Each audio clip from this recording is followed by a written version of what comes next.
আমার খুব পছন্দের একটা হাদিস। আল্লাহর কাছে দোয়া করে আল্লাহ পাক যেন আমাকে এবং আপনাদের সবাইকে হাদিসটার উপর আমল করার তৌফিক দান করেন এবং এই হাদিসটা প্রচার করার তৌফিক দান করেন।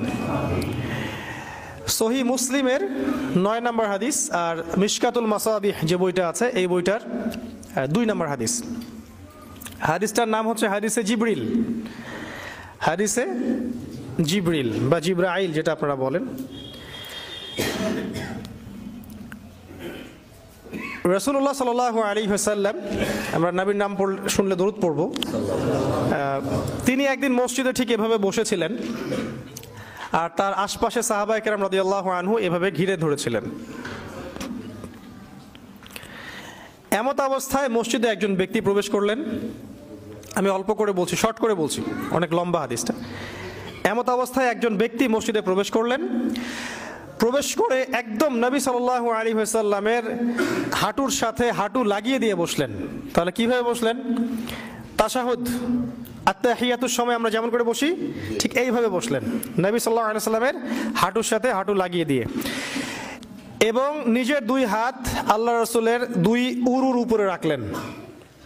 টিচার আর ওস্তাদের বসার আদবটা বুঝতে পারছেন? অবশ্য উনি বসে বলেন নাই রাসূল সাল্লাল্লাহু আলাইহি ওয়াসাল্লাম একটু তাকান, একটা ছবি তুলি, উনি এটা বলেননি। উনি গিয়ে বসলেন। আপনি গেলে কি করতেন? হুজুর একটু তাকান, আপনার ফোন নাম্বারটা একটু দেন হুজুর। এবার তাকে প্রশ্ন করছেন, ওই ব্যক্তি রাসূলুল্লাহ সাল্লাল্লাহু আলাইহি ওয়াসাল্লামকে প্রশ্ন করছেন, ইয়া মুহাম্মদ, বলছেন ইয়া মুহাম্মদ, হে মুহাম্মদ সাল্লাল্লাহু আলাইহি ওয়াসাল্লাম, আখবিরনি আনিল ইসলাম, আখবিরনি আনিল ইসলাম, আমাকে ইসলাম সম্পর্কে বলুন। জানতে এসেছেন, ইসলাম সম্পর্কে বলুন। আর যে ব্যক্তি আসলেন তার চুলগুলো ছিল খুবই কালো, ঘন কালো চুল, ঠিক আছে, কুচকুচে কালো, আর জামাটা ছিল খুব সাদা, ধবধবে সাদা। মানে সফর করে আসলে যে একটা চিহ্ন থাকে এরকম কোনো চিহ্নই তার মধ্যে নাই, মনে হলো আকাশ থেকে টুপ করে পড়ছে এরকম। খুবই সুদর্শন, খুবই সুদর্শন দেখতে।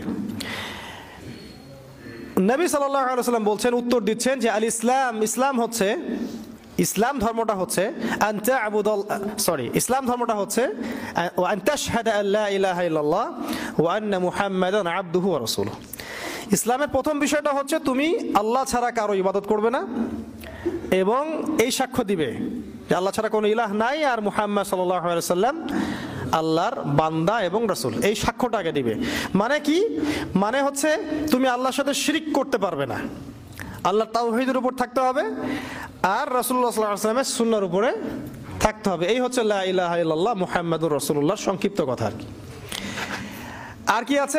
ওয়ান তুকিমাস সালাহ, এবং তুমি সালাত কায়েম করবে, দৈনিক 5 ওয়াক্ত নামাজ আদায় করবে। 3 নাম্বার ওয়ান তুতিয়াজ যাকাত, এবং যাকাত তুমি প্রদান করবে।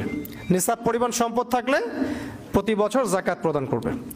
ওয়া তাসুম রমাদান, এবং রমাদান মাসে তুমি রোজা রাখবে, সাওম পালন করবে।